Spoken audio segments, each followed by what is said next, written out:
এটা তো নতুন কিছু নয়।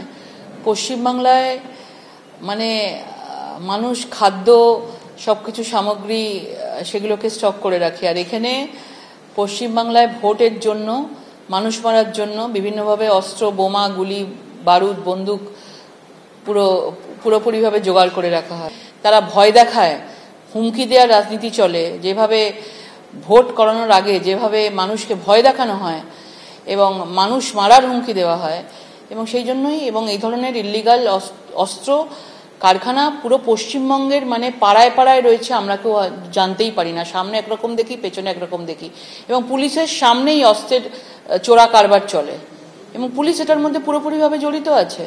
শাসক এবং পুলিশ দল দুজনে তালে তাল মিলিয়ে একসাথে হয়ে এই অস্ত্র কারখানাগুলোকে, চোরা অস্ত্র কারখানাগুলোকে চালাচ্ছে।